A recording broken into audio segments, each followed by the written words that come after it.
Publiqué el tesoro que mi hijo encontró en la playa en Facebook, y 3 horas después, había hombres armados en mi puerta. Todo empezó cuando Mateo, mi hijo de 7 años, vino corriendo con la cara llena de arena, gritando que había encontrado oro pirata. Cuando lo seguí hasta su hoyo cerca de las rocas, había un cofre de madera de verdad, del tamaño de un microondas, cubierto de percebes y algas. Mateo estaba brincando de emoción mientras yo lo abría con un pedazo de madera.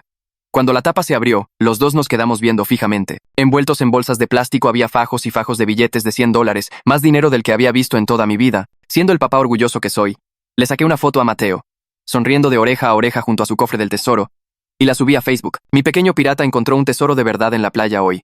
¿Pueden creerlo?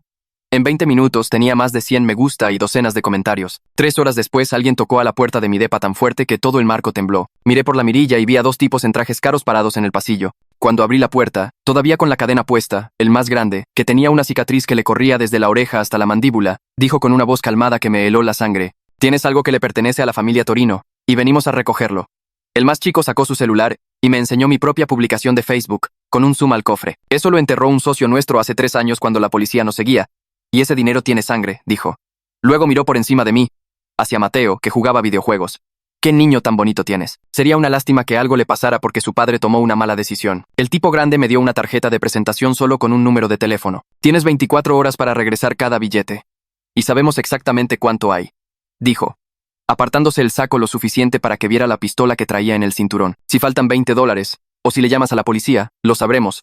Y tu hijo crecerá sin padre». El problema era que yo ya le había hablado a la policía esa mañana y había entregado el dinero, pensando que hacía lo correcto y que tal vez me tocaría una recompensa. El detective Rojas parecía encantado, diciendo que esto era evidencia en un caso grande. Cuando le llamé de vuelta después de que los tipos se fueron, explicándole frenéticamente sobre las amenazas, se quedó callado tanto tiempo que pensé que se había cortado la llamada. «Ese dinero es evidencia ahora, señor Ortiz, y no se lo puedo regresar por ningún motivo», dijo finalmente. Le rogué. Le conté sobre la amenaza contra Mateo. Incluso empecé a llorar.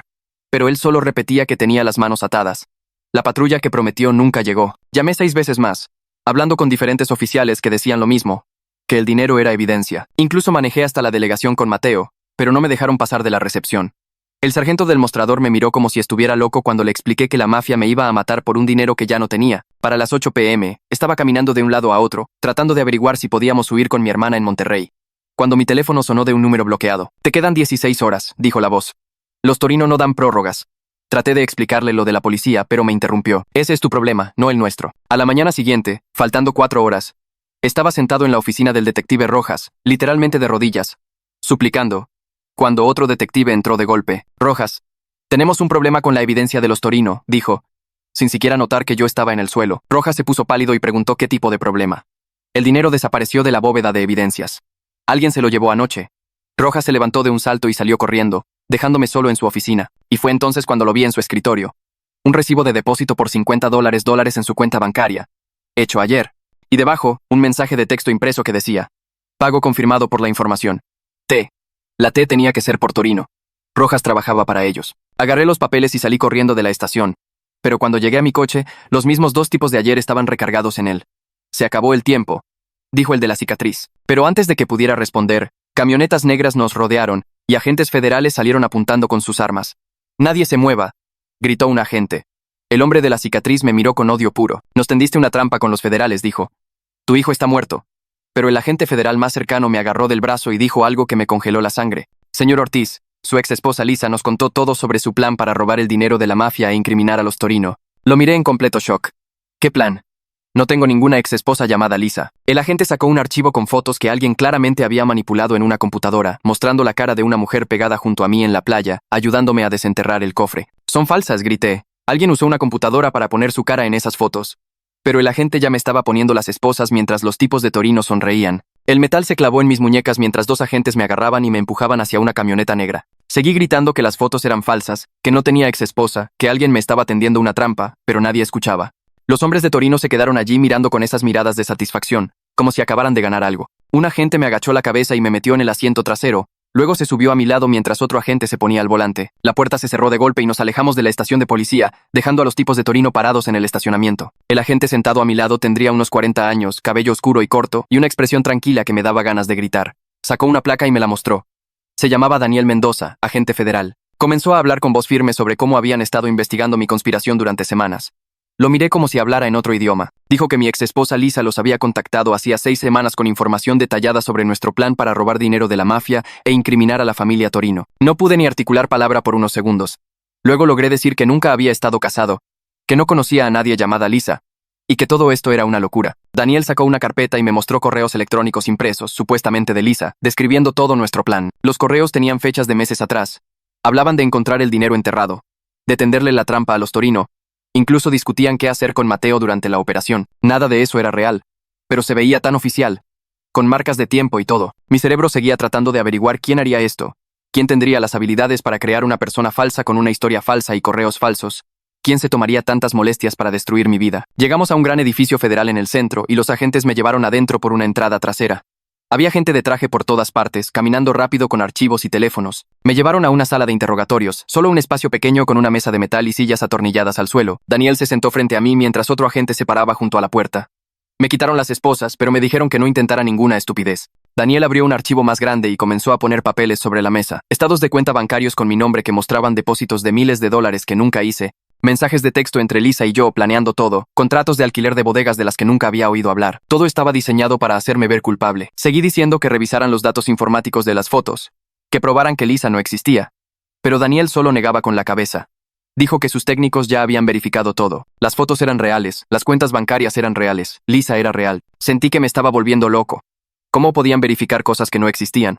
Entonces Daniel dijo algo sobre coincidencia de metadatos y firmas digitales, usando palabras que no entendía. Seguía mostrándome papeles, enseñándome más y más pruebas. Había fotos mías en lugares en los que nunca había estado, recibos de tarjetas de crédito de tiendas que nunca había visitado. Era como si alguien hubiera construido una versión falsa completa de mi vida. Después de quizás una hora de esto, Daniel se levantó y dijo que podía hacer una llamada telefónica. Me temblaban tanto las manos que apenas podía sostener el teléfono. Marqué el número de Larisa en Monterrey y contestó al segundo timbrazo. Empecé a hablar rápido, tratando de explicar que los federales me habían arrestado, pero que yo no había hecho nada, y que los hombres de Torino habían amenazado a Mateo, y que ella tenía que ir por él ahora mismo y llevarlo a un lugar seguro. Larisa sonaba confundida y asustada. Seguía preguntando qué estaba pasando y yo le decía que no había tiempo para explicar todo. Le rogué que fuera a mi departamento, recogiera a Mateo con la vecina que lo estaba cuidando, empacara una maleta y se fuera de la ciudad. Ella dijo que sí, que saldría ahora mismo y manejaría hasta acá. Le dije que lo llevara a un hotel fuera de la ciudad y no le dijera a nadie dónde estaban. Prometió que lo haría, aunque no entendía qué pasaba. Podía oír el miedo en su voz. Entonces Daniel me quitó el teléfono y colgó. Una mujer con un traje oscuro entró en la habitación y se presentó como Carla Morales, una fiscal federal. No era pariente de Daniel, solo tenía el mismo apellido. Se sentó y abrió otra carpeta, esta aún más gruesa. Empezó a enumerar los cargos que planeaban presentar en mi contra. Conspiración para cometer robo, lavado de dinero, obstrucción de la justicia, presentar informes policiales falsos. Cada cargo se sentía como un golpe en el estómago. Carla dijo que la evidencia era abrumadora y sugirió que cooperara diciéndoles dónde escondía el dinero robado y quién más estaba involucrado en la conspiración. Cuando dije de nuevo que me estaban incriminando, soltó un largo suspiro, como si hubiera escuchado la misma excusa 1000 veces. Dijo que todos afirman ser inocentes, pero que la evidencia no miente. Luego se levantó y se fue sin decir nada más. Entraron 2 agentes y me dijeron que me pusiera de pie. Me volvieron a poner las esposas y me llevaron a otro vehículo. Condujimos hasta el reclusorio del condado, un edificio grande y feo con barrotes en todas las ventanas. Me procesaron, tomaron mi foto, huellas dactilares y mis cosas personales. Todo el tiempo, mi cerebro intentaba entender quién me incriminaría así. Había tomado una foto de Mateo con el cofre y la había publicado en Facebook. Eso era literalmente lo único que había hecho. Pero alguien había usado esa foto para construir una conspiración falsa completa, con cuentas bancarias falsas, mensajes de texto falsos y una persona falsa. Esto requería habilidades informáticas y recursos serios. La familia Torino quería su dinero de vuelta, pero incriminarme no les devolvía el dinero. Solo me ponía en la cárcel, donde definitivamente no podía devolver nada. El detective Rojas era corrupto y trabajaba con los Torino, pero él ya tenía el dinero. ¿Por qué necesitarían incriminarme a mí también? Nada tenía sentido. Me pusieron en una celda con otro tipo que tendría unos 30 años, cubierto de tatuajes. Me dijo que estaba esperando juicio por cargos de drogas. Comenzó a explicarme las reglas básicas de supervivencia en la cárcel, como no hacer contacto visual con ciertas personas y no tocar la comida de nadie. Apenas lo escuchaba porque estaba repasando mentalmente a cada persona que conocía, tratando de averiguar quién podría estar detrás de esto. Mi vecina, mi jefe, alguna persona al azar que vio mi publicación en Facebook. Ninguno de ellos tenía las habilidades o conexiones para lograr algo tan grande. A la mañana siguiente, un guardia me llevó a una pequeña sala de reuniones donde un tipo joven con un traje barato estaba esperando. Se presentó como el licenciado Pérez, el abogado de oficio asignado a mi caso. Parecía tener unos 25 años y estaba algo nervioso. Abrió un archivo y comenzó a leer la evidencia, y vi cómo su rostro se preocupaba cada vez más. Después de unos minutos, me miró y admitió que esto era mucho más complejo que los casos que solía manejar. Cargos federales, conexiones con el crimen organizado, cosas de computadoras que realmente no entendía. Dijo que la evidencia parecía muy convincente y que tal vez debería pensar en aceptar un acuerdo. Los jurados tienden a confiar en las investigaciones federales, dijo.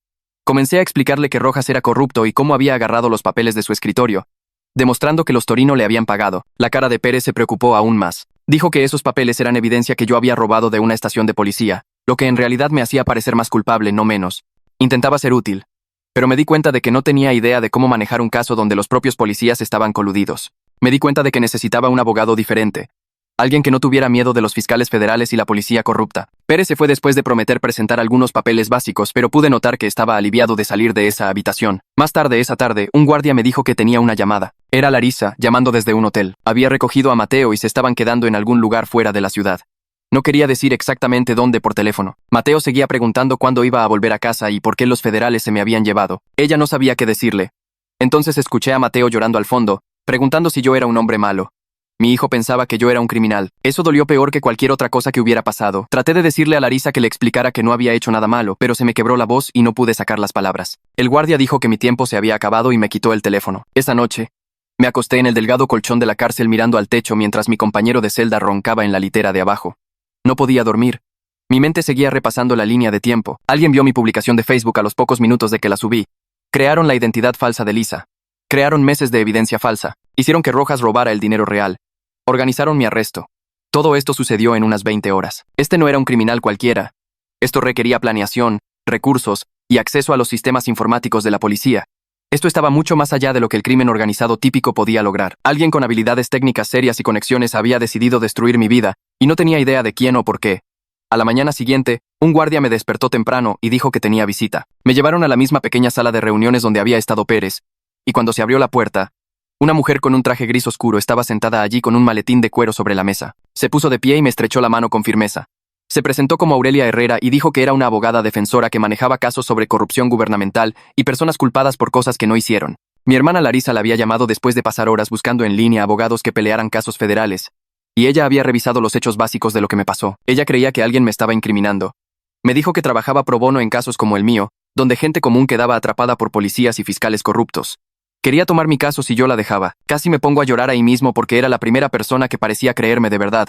Sacó un bloc de notas legal amarillo y me pidió que le contara todo desde el principio. Le conté sobre Mateo encontrando el cofre, la publicación de la foto en Facebook, los tipos de Torino apareciendo y amenazándonos, entregando el dinero a la policía, Rojas actuando servicial al principio, descubriendo sus papeles de corrupción, y luego el arresto federal con toda la evidencia falsa sobre una tal Lisa, que no existe. Aurelia anotó todo y siguió haciendo preguntas específicas sobre los tiempos.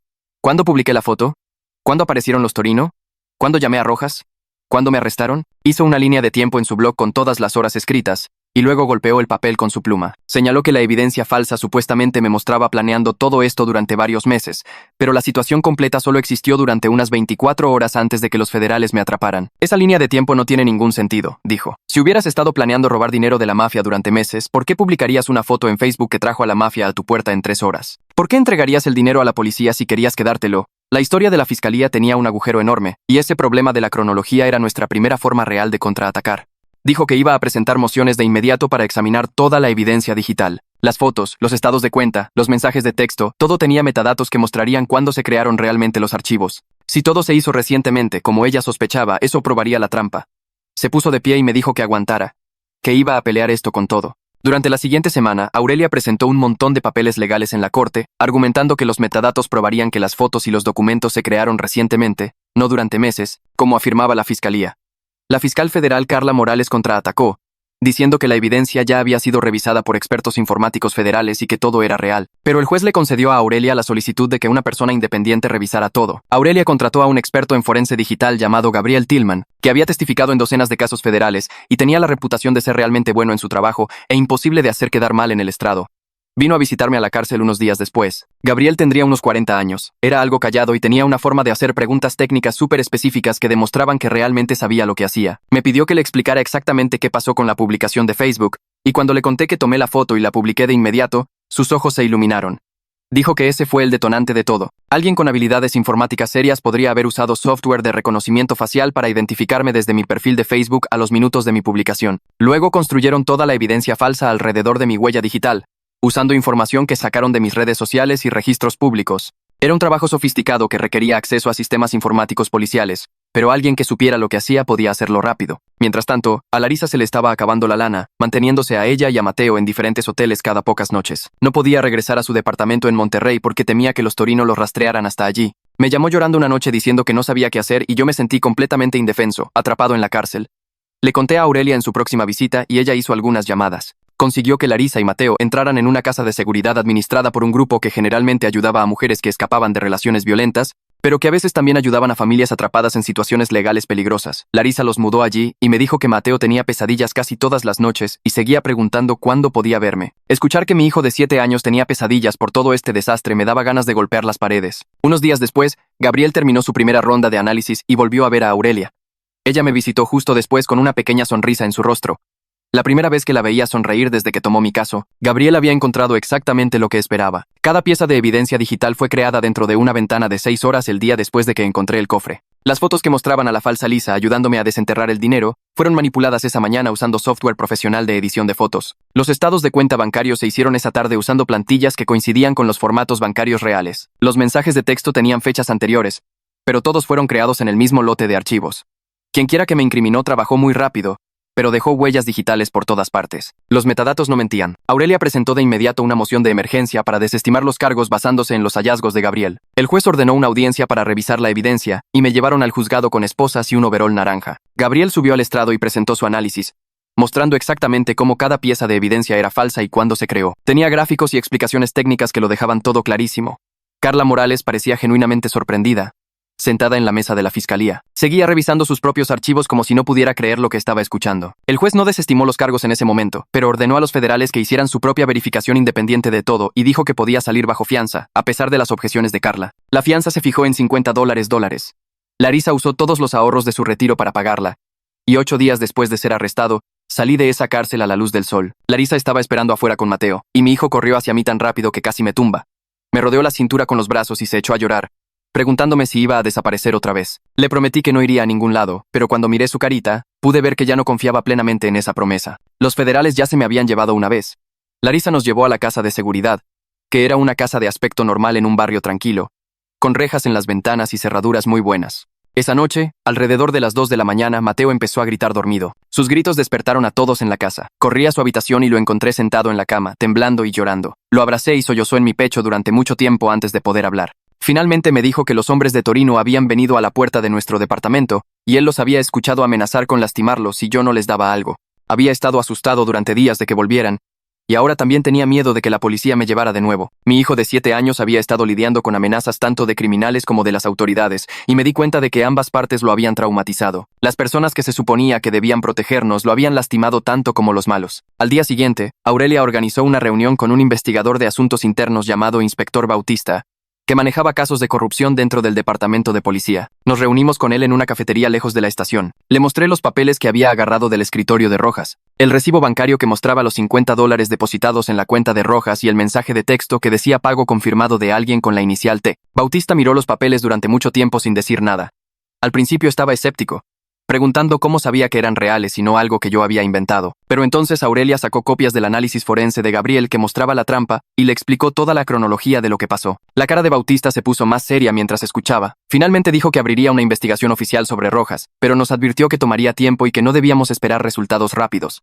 Asuntos Internos se movía lenta y cuidadosamente, especialmente al investigar a uno de sus propios detectives. Pero al menos alguien finalmente estaba investigando la corrupción de Rojas, y eso se sintió como un pequeño paso adelante. 3 días después, Aurelia me llamó a la casa de seguridad y pude notar por su voz que algo había cambiado. Dijo que Carla Morales, de la Fiscalía Federal, la acababa de contactar y que el propio equipo técnico de los federales había terminado su revisión independiente de toda la evidencia en mi contra. Sus expertos confirmaron todo lo que Gabriel encontró. Cada pieza de evidencia se hizo en una ventana de 6 horas el día después de que encontré el cofre, no durante varios meses como afirmaba la falsa Lisa. Las fotos fueron editadas esa mañana. Los estados de cuenta se crearon esa tarde.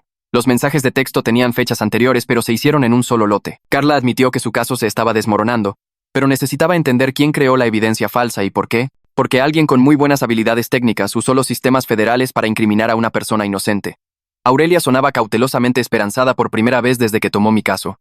2 días después de esa llamada, alguien tocó a la puerta de la casa de seguridad y cuando miré por la mirilla, vi al agente Daniel Mendoza parado allí, solo. Él fue el agente federal que me arrestó en el estacionamiento. Abrí la puerta con la cadena puesta y él levantó ambas manos. Preguntó si podía hablar conmigo extraoficialmente. Lo dejé entrar y parecía avergonzado, parado en la sala, cambiando su peso de un pie a otro. Explicó que una mujer que se hacía llamar Lisa contactó a los federales hacía 6 semanas, diciendo ser mi exesposa con información sobre un plan para robar dinero de la mafia. Ella proporcionó papeles que parecían lo suficientemente reales como para abrir una investigación. Los federales nunca conocieron a Lisa en persona.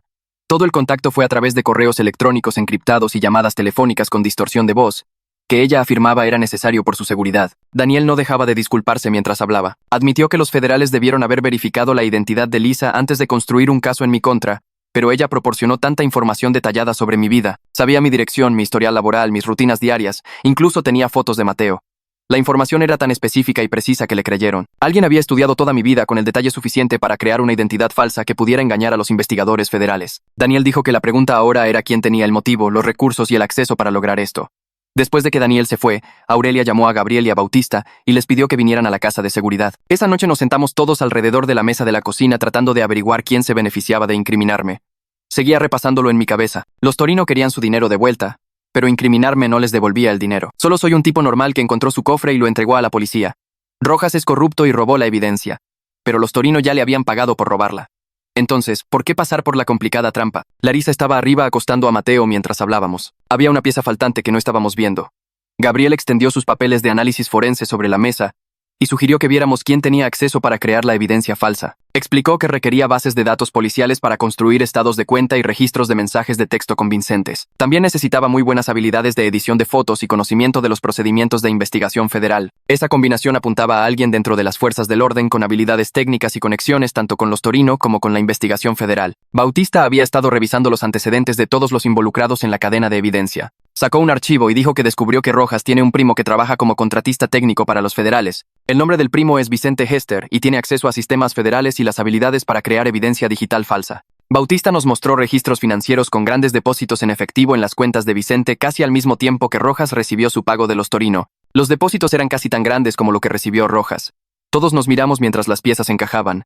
Vicente creó la identidad falsa de Lisa e hizo toda la evidencia como un favor a Rojas. Rojas necesitaba un chivo expiatorio después de robar el dinero de la bóveda de evidencias. Al incriminarme por conspiración, Rojas podía afirmar que yo era quien había robado la evidencia, y los federales dejarían de investigar el dinero faltante porque pensarían que habían atrapado al ladrón. Era un plan de encubrimiento para proteger el robo de Rojas y sus conexiones con los Torino. Aurelia agarró los archivos y dijo que le llevaría esta información a Carla Morales a primera hora de la mañana. Al día siguiente, Aurelia se reunió con Carla y trajo a Clifford Mace, quien era el agente federal principal en la investigación de la familia Torino. Aurelia me llamó desde la oficina federal y dijo que Clifford estaba furioso de que uno de sus contratistas hubiera creado evidencia falsa y manipulado su investigación. Ordenó un cateo inmediato en la casa y oficina de Vicente.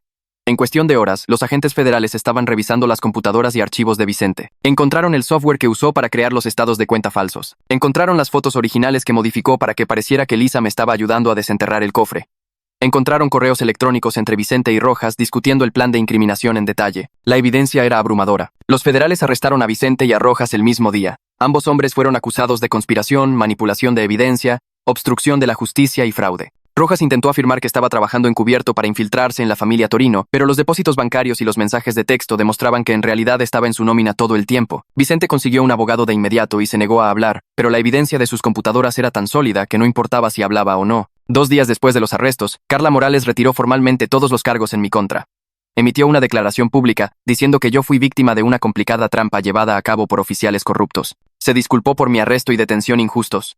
Prometió una investigación completa sobre cómo los federales fueron manipulados para construir un caso falso contra una persona inocente. La disculpa se sintió vacía después de todo lo que Mateo y yo pasamos.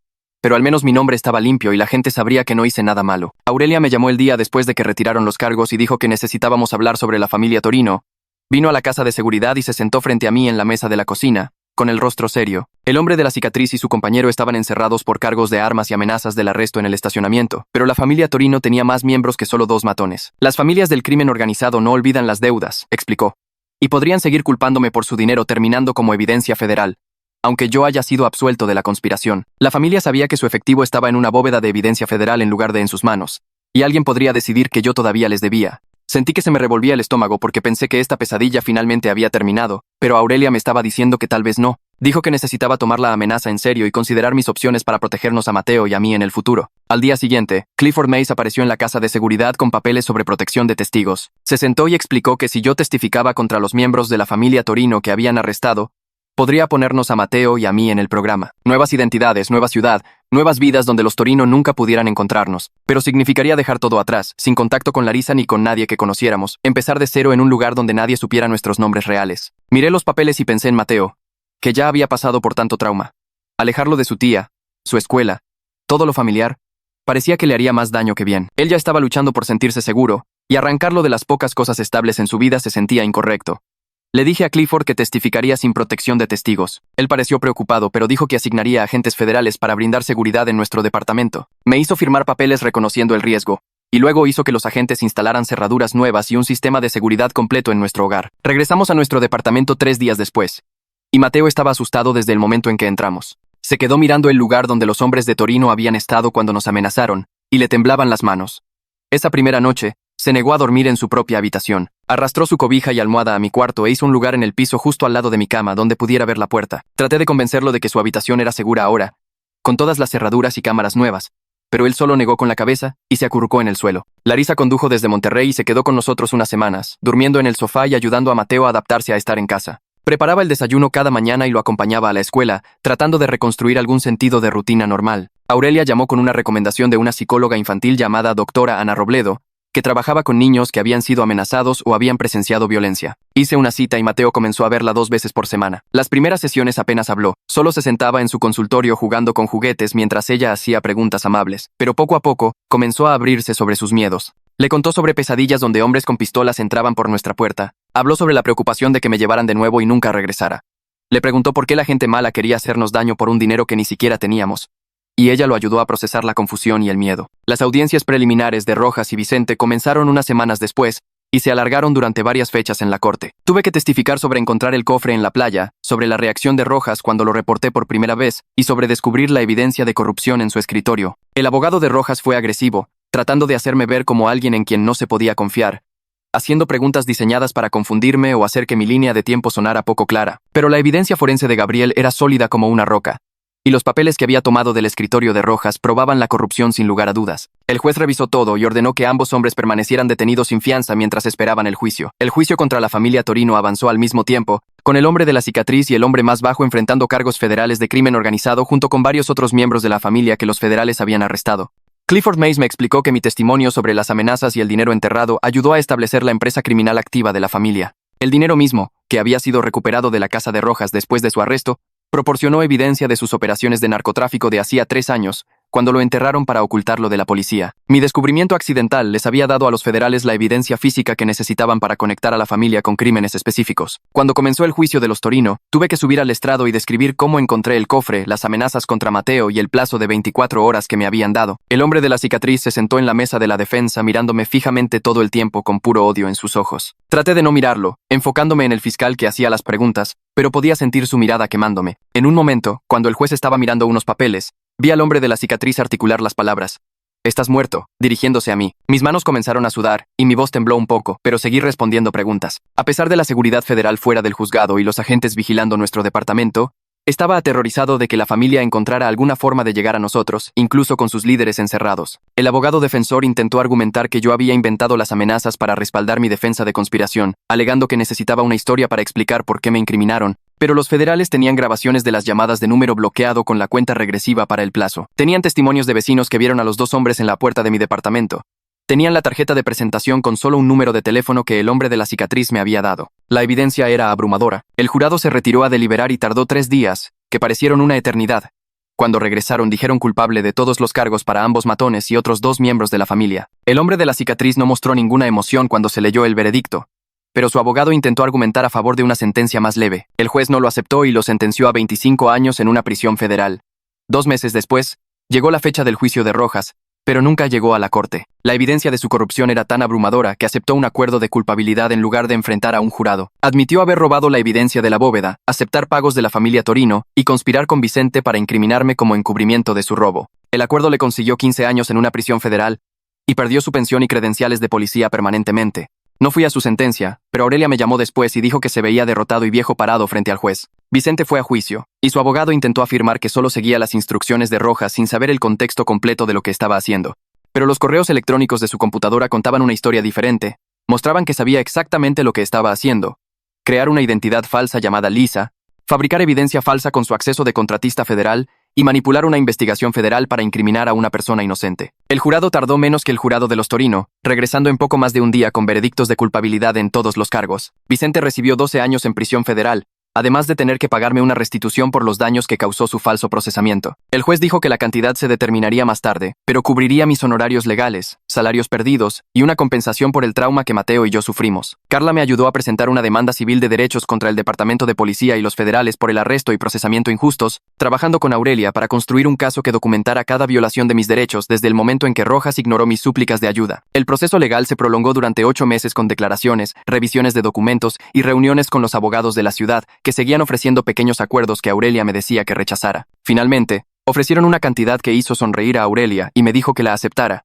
Suficiente para cubrir todas las facturas de terapia de Mateo durante años, reemplazar los ahorros de retiro que Larisa había gastado en mi fianza y darnos algo de seguridad financiera real mientras averiguaba qué venía después. El dinero apareció en mi cuenta un martes por la mañana, y me quedé mirando el saldo en la pantalla de mi teléfono durante 10 minutos, porque nunca había visto tantos dígitos en mi cuenta bancaria. No deshizo el trauma, ni devolvió las semanas que Mateo y yo pasamos aterrorizados y separados, pero significaba que podía dejar de preocuparme por las facturas mientras me enfocaba en ayudar a mi hijo a sanar. Mateo continuó sus sesiones 2 veces por semana con la doctora Ana, y lentamente, durante los meses siguientes, comenzó a dormir en su propia habitación de nuevo, aunque necesitaba una luz de noche conectada cerca de su cama, y la puerta entreabierta para poder verme por el pasillo. Las pesadillas venían con menos frecuencia ahora, tal vez una vez a la semana en lugar de cada noche, y cuando ocurrían, generalmente podía calmarse más rápido con Capitán acurrucado a su lado. La doctora Ana dijo que estaba progresando mucho, y que empezaba a hablar de la playa de nuevo, sin que su respiración se acelerara ni le temblaran las manos. También me advirtió que los niños son fuertes y se recuperan de las cosas, pero que el trauma probablemente lo afectaría durante años de maneras que aún no podíamos predecir,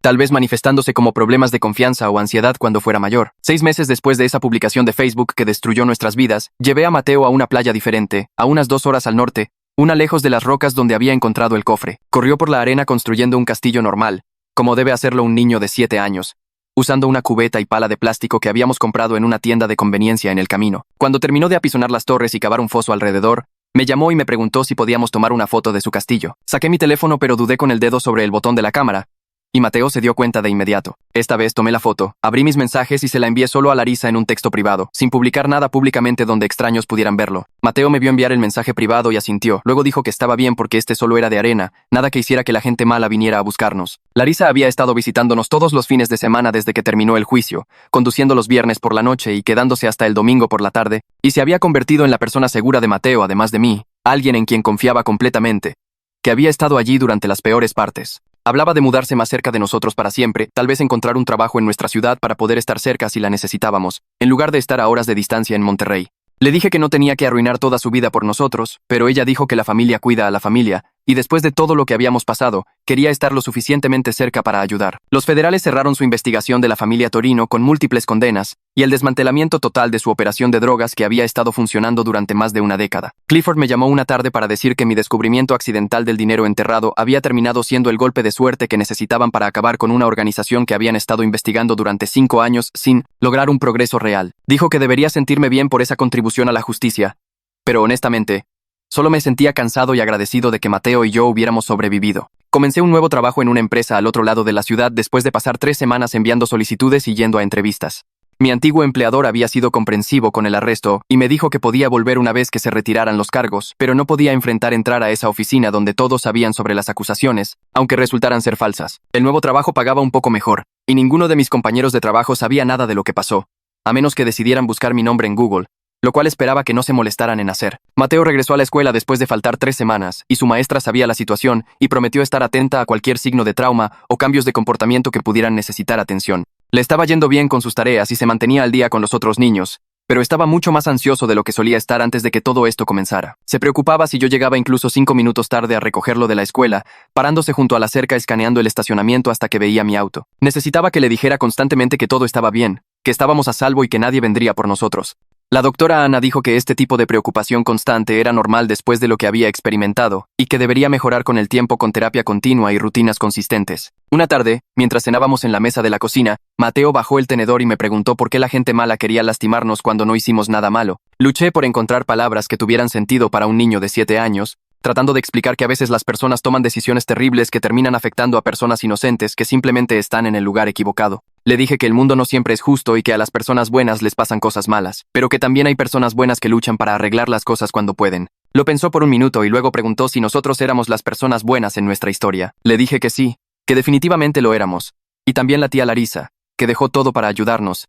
Y Aurelia, que luchó por nosotros en la corte, y todas las demás personas que nos apoyaron cuando las cosas se pusieron aterradoras. Aurelia se convirtió en más que solo mi abogada después de que terminó el caso, llamando regularmente para ver cómo estábamos Mateo y yo y asegurándose de que estuviéramos bien. Me ayudó a entender mis derechos legales con respecto al dinero de la indemnización y me mostró cómo protegerlo para el futuro de Mateo en lugar de simplemente gastarlo. Dijo que casos como el mío eran exactamente la razón por la que se convirtió en abogada defensora, porque el sistema le falla a la gente inocente mucho más a menudo de lo que la mayoría de la gente cree, y alguien necesita luchar por ellos cuando todo sale mal. El dinero de la indemnización me permitió poner una gran cantidad en un fondo universitario para Mateo, que crecería durante los próximos 11 años antes de que lo necesitara. Aparté lo suficiente para cubrir varios años más de sesiones de terapia si las necesitaba, lo cual la doctora Ana dijo que probablemente sería así. También compré un auto mejor para reemplazar el viejo que apenas funcionaba y siempre se descomponía en malos momentos. Luego planeé un viaje de fin de semana para que Mateo y yo visitáramos a Larisa en Monterrey, su primera vez saliendo de nuestra ciudad desde que todo sucedió. Estaba nervioso por el viaje, pero también emocionado de ver dónde vivía su tía, y Larisa prometió llevarlo al acuario y dejarlo dormir en su cuarto de huéspedes. El cambio de escenario pareció ayudarlo a relajarse durante el viaje, viendo lugares nuevos pasar por la ventana del auto en lugar de quedarse en nuestro departamento pensando en las cosas aterradoras que habían sucedido. Mientras lidiábamos con nuestra propia recuperación, Bautista siguió investigando la corrupción en el departamento de policía y encontró a otros 2 oficiales que estaban aceptando dinero de diferentes grupos criminales, de la misma manera que Rojas había estado trabajando con los Torino. El departamento trajo investigadores externos para revisar sus sistemas de manejo de evidencia, y encontraron tantos problemas con cómo almacenaban y rastreaban la evidencia, que el jefe tuvo que dar una conferencia de prensa disculpándose por dejar que las cosas empeoraran tanto. Implementaron nuevas reglas sobre quién podía acceder a la evidencia, instalaron cámaras en todas las áreas de almacenamiento e hicieron que los oficiales firmaran bitácoras cada vez que tocaban algo. Se sintió extraño saber que nuestra pesadilla llevó a todos estos cambios, pero al menos otras personas podrían no ser fastidiadas de la misma manera que nosotros porque el sistema falló tan terriblemente. 8 meses después de que Mateo encontrara ese cofre en la playa, finalmente teníamos algo que se sentía como una vida normal de nuevo, con horarios regulares y días predecibles. Mateo iba a la escuela todas las mañanas y yo iba al trabajo. Él tenía terapia 2 veces por semana con la doctora Ana y Larisa venía la mayoría de los fines de semana a pasar tiempo con nosotros. Los agentes federales que habían estado vigilando nuestro departamento durante meses después de las condenas de los Torino finalmente dejaron de venir, y usé parte del dinero de la indemnización para poner mejores cerraduras en todas las puertas y ventanas, además de cámaras de seguridad afuera que enviaban alertas a mi teléfono si alguien se acercaba a nuestra puerta. Tanto Mateo como yo nos sentíamos más seguros al poder revisar las cámaras y ver que nadie estaba acechando, y las nuevas cerraduras eran de metal sólido en lugar de las baratas que venían con el departamento. Estábamos aprendiendo a vivir con lo que pasó en lugar de dejar que se apoderara de cada pensamiento y cada día. Una tarde, mientras cenábamos, Mateo bajó el tenedor y preguntó si podíamos tener un perro, porque pensaba que eso lo ayudaría a sentirse menos asustado cuando estaba en casa. Llamé a la doctora Ana al día siguiente para preguntarle si creía que era una buena idea, y ella se emocionó y dijo que tener una mascota de la que cuidar realmente podría ayudar a su recuperación emocional, dándole algo positivo en qué concentrarse y un compañero que lo hiciera sentir protegido. Larisa se ofreció a ayudar a cuidar al perro durante el día cuando yo estuviera en el trabajo y Mateo en la escuela,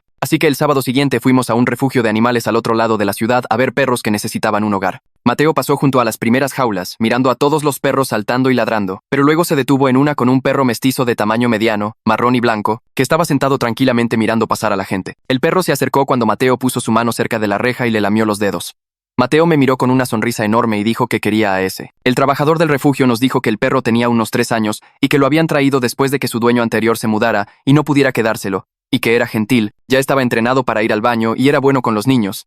Llenamos los papeles de adopción, pagamos la tarifa y lo trajimos a casa esa tarde con una correa, platos de comida y una bolsa de croquetas. Mateo lo llamó capitán, porque dijo que todo cazador de tesoros necesita un capitán, y esa primera noche el perro durmió en el suelo justo al lado de la cama de Mateo, como si supiera que su trabajo era vigilar. A medida que el calendario se acercaba al primer aniversario de cuando encontramos el cofre, comencé a sentirme ansioso por esa fecha, porque sabía que traería de vuelta todos los recuerdos de las amenazas, el arresto y todo lo terrible que siguió. Se lo mencioné a la doctora Ana durante una de las sesiones de terapia de Mateo, y ella sugirió que creáramos un nuevo recuerdo positivo en esa fecha exacta, en lugar de quedarnos sentados pensando en las cosas malas que pasaron un año atrás. Larisa condujo hasta acá el día antes del aniversario, y nos subimos todos a mi auto temprano en la mañana para ir a un parque de diversiones a unas 2 horas de distancia que Mateo había estado rogando por visitar durante meses. Pasamos todo el día en montañas rusas y juegos que giraban, y jugando a esos juegos donde intentas ganar animales de peluche, y comimos demasiado algodón de azúcar, churros y hot dogs. Mateo se rió todo el día de una manera que no le había escuchado desde antes de que esa publicación de Facebook destruyera nuestra vida pacífica,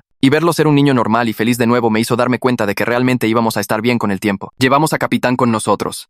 Esperó en el auto durante los juegos mecánicos, pero pudo pasear por el parque con nosotros y comer trozos de nuestra comida, y Mateo no dejaba de decir que era el mejor día de su vida. Durante una de las citas de terapia regulares de Mateo unas semanas después, la doctora Ana me llamó a su consultorio al final de la sesión, luciendo complacida. Me dijo que Mateo había pasado toda la hora hablando de cosas que quería hacer cuando fuera grande y lugares que quería visitar, sueños normales de niño sobre el futuro. Dijo que esta perspectiva de mirar hacia adelante era una señal importante de verdadera curación, porque durante meses solo había podido concentrarse en las cosas aterradoras que ya habían sucedido y preocuparse por las cosas malas que podrían pasar. Estaba desarrollando formas saludables de lidiar con el estrés y la ansiedad, y aunque probablemente siempre llevaría algunos efectos del trauma, estaba construyendo una resiliencia que lo ayudaría a manejar situaciones difíciles en el futuro. Le pregunté si podíamos reducir las sesiones de terapia, ya que estaba mucho mejor. Pero la doctora Ana recomendó que mantuviéramos el horario de 2 veces por semana por ahora, y tal vez bajara 1 vez por semana en unos meses más. Una tarde llegué a casa del trabajo y encontré una carta en el buzón de la prisión federal donde Rojas estaba cumpliendo su condena. Cuando la abrí, había 3 páginas escritas a mano explicando cómo se involucró con los Torino debido a deudas de juego que se salieron de control.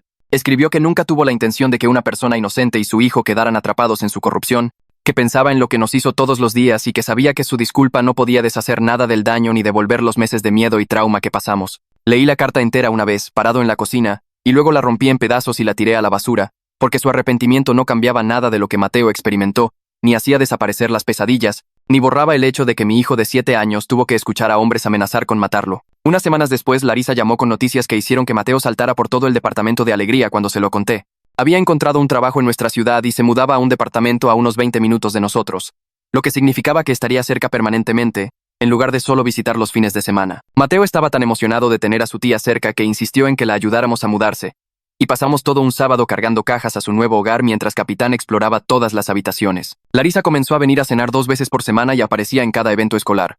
Cita de terapia y práctica de fútbol de Mateo. Tener familia tan cerca nos hizo sentir a ambos más seguros, como si tuviéramos respaldo de personas que se preocupaban por nosotros si algo salía mal de nuevo. Los federales llamaron una mañana para decir que ya no necesitaban el cofre de madera, ya que el dinero había sido la evidencia importante, y me preguntaron si quería recogerlo de sus instalaciones de evidencia o si debían deshacerse de él. Le pregunté a Mateo qué pensaba, y dijo que quería quedarse con el cofre como un recordatorio de que sobrevivimos a algo terrible y salimos bien del otro lado. Fuimos al edificio federal y firmamos papeles para que nos lo entregaran, y luego lo llevamos a casa y limpiamos toda la arena y las manchas de sal restantes hasta que pareció casi nuevo. Mateo decidió usarlo para guardar sus juguetes y libros favoritos, y me dijo que ahora era su cofre del tesoro, pero que el verdadero tesoro no era el dinero, era que estábamos a salvo, juntos, y que nadie intentaba hacernos daño. Mi trabajo comenzó a sentirse como una parte positiva de mi día en lugar de solo algo que tenía que hacer para pagar las cuentas. Mis compañeros de trabajo eran amigables y me incluían en los grupos de almuerzo y actividades después del trabajo, y mi jefa era razonable con el tiempo libre cuando necesitaba llevar a Mateo a sus citas. Unos 6 meses después de empezar allí, mi jefa me llamó a su oficina y me dijo que me ascendía a un puesto senior con más responsabilidad y mejor paga. El dinero extra significaba que podía poner aún más en el fondo universitario de Mateo cada mes y hacer crecer nuestra cuenta de ahorros de emergencia en caso de que sucediera algo inesperado. Tener estabilidad financiera ayudó a reducir la ansiedad de fondo constante que había estado cargando desde el arresto, sabiendo que teníamos un colchón si algo salía mal. Cuando llegó el 8º cumpleaños de Mateo a principios de la primavera, hicimos una pequeña fiesta en nuestro departamento con algunos niños de su escuela, además de Larisa, Aurelia y la doctora Ana. Pedí pizza y horneé un pastel de chocolate. Jugamos y vimos a Mateo abrir regalos mientras Capitán corría tratando de robar el papel de regalo. Viendo a Mateo soplar las velas, reír con sus amigos y abrazar a las personas que se preocupaban por él, me di cuenta de que habíamos construido algo nuevo. No era la vida simple e inocente que teníamos antes de encontrar ese cofre, pero en realidad era más fuerte, porque habíamos sobrevivido a las peores cosas que podía imaginar y habíamos salido juntos del otro lado. Capitán comenzó a dormir en el suelo justo al lado de la cama de Mateo todas las noches. Y cada vez que Mateo se despertaba de una pesadilla, el perro ya estaba allí antes de que yo pudiera siquiera llegar por el pasillo. Los encontraba por la mañana con el brazo de Mateo sobre el lomo de Capitán, y ambos respirando lenta y tranquilamente.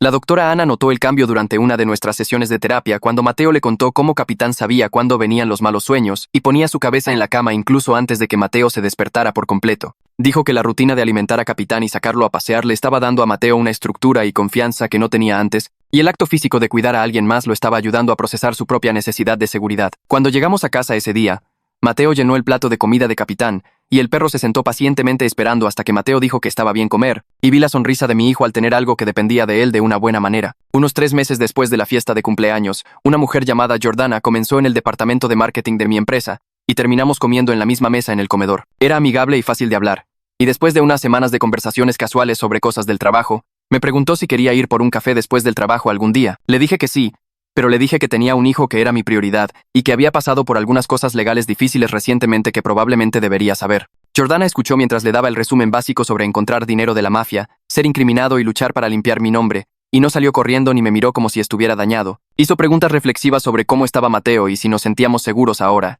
y luego dijo que todavía quería ir por ese café si yo estaba interesado. Empezamos a vernos 1 o 2 veces por semana, siempre asegurándonos de que no interfiriera con el horario o las necesidades de Mateo, y fue paciente en cuanto a conocerlo, ya que le dije que quería esperar hasta estar seguro de que esto iba a algo real. La llamada de Clifford llegó un martes por la mañana mientras estaba en el trabajo. La familia Torino había agotado todas sus apelaciones y las condenas eran definitivas, lo que significaba que se quedaban en prisión federal por los próximos 20 años como mínimo. Explicó que los miembros restantes de la familia que no estaban en prisión se habían dispersado a diferentes ciudades y los federales no tenían información de inteligencia que sugiriera que alguien planeara represalias contra nosotros. La organización estaba efectivamente desmantelada y ya no se nos consideraba en riesgo. Me senté en mi escritorio después de colgar y sentí que algo se liberaba en mi pecho. Algo que había estado apretado desde el día en que esos hombres aparecieron en nuestro departamento. Esa noche, le dije a Mateo que las personas malas que nos asustaron estaban encerradas para siempre y ya no podían hacernos daño. Y él preguntó si eso significaba que estábamos muy seguros ahora. Le dije que sí, que estábamos muy seguros. El primer aniversario de Mateo con la doctora Ana fue un jueves lluvioso por la tarde, y ella me llamó a su consultorio después de la sesión para darme una actualización. Dijo que Mateo había hecho un progreso notable en los últimos 12 meses y que ahora dormía la mayoría de las noches sin pesadillas. Su ansiedad había bajado a niveles manejables y podía hablar sobre lo que pasó sin abrumarse o cerrarse. Le dio crédito a su resiliencia natural, al fuerte vínculo que teníamos y al sistema de apoyo constante que habíamos construido con Larissa y todos los demás. Mateo seguiría viniendo una vez al mes para apoyo continuo, pero había alcanzado todos los hitos principales que ella esperaba cuando comenzamos. Le estreché la mano y le agradecí por ayudar a mi hijo a sanar. Y ella dijo que familias como la nuestra eran la razón por la que amaba su trabajo. 2 años después de que Mateo encontrara ese cofre en la playa, nuestras vidas se veían completamente diferentes, de la mejor manera posible. Mateo tenía 9 años y le iba muy bien en 4º grado, con un grupo sólido de amigos que venían a jugar a la casa. Se unió a un equipo de fútbol local y metió 3 goles en su último partido, y su entrenador dijo que era uno de los jugadores que más había mejorado en el equipo. Mi jefa me ascendió de nuevo, con otro aumento que me permitió maximizar las contribuciones al fondo universitario de Mateo cada mes, y me consideraban para un puesto de gerencia que comenzaría el próximo trimestre. Larissa se comprometió con un tipo maravilloso llamado Noé, que trabajaba como maestro y trataba a Mateo como si ya fuera de la familia, llevándolo a juegos de béisbol y enseñándole a lanzar un balón de fútbol americano. Todos habíamos sanado a nuestra manera y a nuestro propio ritmo, pero definitivamente habíamos sanado. Aurelia llamó una noche y nos invitó a Mateo y a mí a una ceremonia de premiación donde ella recibiría un reconocimiento por su trabajo en casos de procesamiento injusto. El evento fue en un hotel del centro con quizás 200 abogados, jueces y otras personas del ámbito legal. Y Mateo usó su mejor camisa de botones y se sentó a mi lado entre el público. Cuando Aurelia dio su discurso de aceptación, mencionó específicamente nuestro caso como un ejemplo de por qué los abogados defensores tenían que luchar contra la corrupción institucional y nunca asumir que el sistema funcionaba correctamente. Habló sobre cómo un padre inocente y su joven hijo casi ven sus vidas destruidas por policías corruptos y evidencia fabricada, y lo cerca que estuvimos de una terrible injusticia. Mateo se inclinó y me susurró que Aurelia era como una superheroína, y después de la ceremonia, cuando la felicitamos, él se lo dijo exactamente así. Ella se rió, lo abrazó y dijo que nosotros éramos los verdaderos héroes por sobrevivir a todo lo que intentó rompernos y salir más fuertes. El siguiente fin de semana, llevé a Mateo a una playa a unas 3 horas de distancia, ningún lugar cerca de donde había encontrado el cofre. Pasamos todo el día construyendo elaborados castillos de arena, recogiendo conchas y jugando en las olas, como gente normal teniendo un día normal en la playa. Mateo encontró un pedazo de vidrio de mar verde y liso, desgastado por el océano, y corrió a mostrármelo con una enorme sonrisa de emoción en su rostro. Saqué mi teléfono y tomé una foto de él sosteniendo el vidrio de mar con el océano detrás, y su cabello todo alborotado por el agua salada. Esta vez, abrí Facebook y escribí una descripción que decía: mi hijo encontró un tesoro de verdad hoy, y el tesoro era solo ese pedazo de vidrio desgastado y la pura alegría en su rostro. Le di a publicar, guardé mi teléfono y volví a construir castillos de arena con Mateo. Esa noche en el hotel, revisé Facebook y vi que la publicación tenía quizás 40 me gusta de amigos y familiares. La gente dejó comentarios amables sobre qué gran día parecía y cuánto había crecido Mateo. Nadie apareció en la puerta de nuestra habitación de hotel. Nadie llamó con amenazas. Nadie intentó rastrearnos o lastimarnos. Fue solo una publicación de Facebook completamente normal sobre un día completamente normal en la playa.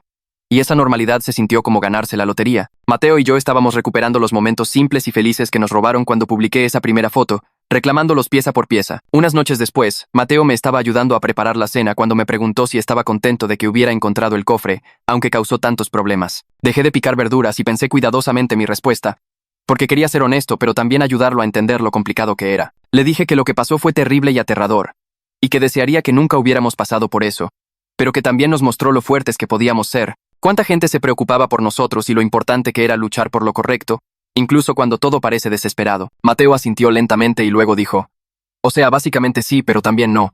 Y me reí porque eso era exactamente correcto. Empezamos a crear nuevas tradiciones familiares que se convirtieron en la base de nuestra vida sanada. Cada mes, Larisa y Noé venían a cenar. Cocinábamos juntos. Jugábamos juegos de mesa y simplemente disfrutábamos de ser familia. Planeamos viajes anuales a lugares que Mateo quería explorar, dejándolo elegir el destino y ayudar a planificar las actividades. Cada 2 sábados éramos voluntarios en el refugio de animales donde encontramos a Capitán, paseando perros, limpiando jaulas y ayudando a otras familias a encontrar a su mascota perfecta. Estas tradiciones acumularon recuerdos positivos que lentamente superaron en número a los traumáticos, creando una vida definida por lo que elegimos hacer, en lugar de lo que nos habían hecho. Mateo tenía un calendario en su pared marcando todos nuestros eventos familiares especiales, y a veces lo sorprendía mirándolo y sonriendo por algo que venía la próxima semana o el próximo mes. Habíamos sobrevivido a lo peor que podía imaginar, y ahora estábamos construyendo algo mejor que lo que habíamos perdido. 3 años después de la publicación de Facebook que cambió todo, estoy sentado en gradas de metal en el partido de fútbol de Mateo, viéndolo correr por el campo con el balón, y cuando lo patea más allá del portero hacia la red, algo cambia dentro de mí. Ya no solo estoy aliviado de que sobrevivimos o agradecido de que estamos a salvo. Estoy realmente feliz por la vida que construimos desde los escombros. Mateo corre hacia mí después de que suena el silbato con una sonrisa enorme que divide su rostro, y Capitán comienza a saltar a mi lado, ladrando de emoción, y escucho a Larisa vitoreando desde 3 filas más arriba, donde está sentada con su prometido. Este momento aquí mismo, esta mañana de sábado normal en el partido de fútbol de un niño, con manchas de pasto y rodajas de naranja y padres gritando ánimos, así es como se ve ganar cuando has perdido todo y has luchado por regresar. Sobrevivimos a hombres armados en nuestra puerta, policías corruptos, cargos federales y una trampa que casi nos destruye, y ahora estamos aquí, viendo a mi hijo jugar fútbol como millones de otras familias en todo el país. Esa noche, después de llegar a casa, cenar y que Mateo se bañe, se sube a su propia cama sin dudarlo, y Capitán salta y se acurruca a sus pies, como lo hace todas las noches. Me paro en el umbral de la puerta, viendo cómo los ojos de Mateo se vuelven pesados, y en cuestión de minutos, está dormido con una pequeña sonrisa en su rostro, probablemente soñando con su gol, o la pizza que comeremos mañana, o alguna otra cosa de niño completamente normal. Las pesadillas todavía vienen a veces, quizás una vez cada pocas semanas ahora en lugar de cada noche, pero los sueños buenos superan a los malos por mucho. Reviso las cerraduras de la puerta principal una vez más antes de irme a mi propia habitación, y pienso en cómo sobrevivimos a lo peor que podía imaginar y salimos más fuertes, más seguros y rodeados de personas que realmente nos aman. Ese es el verdadero tesoro que encontramos. No en un cofre cubierto de percebes enterrado en la arena hace 3 años, sino en aprender cuánto podíamos soportar juntos y aún así elegir la alegría al otro lado de toda esa oscuridad.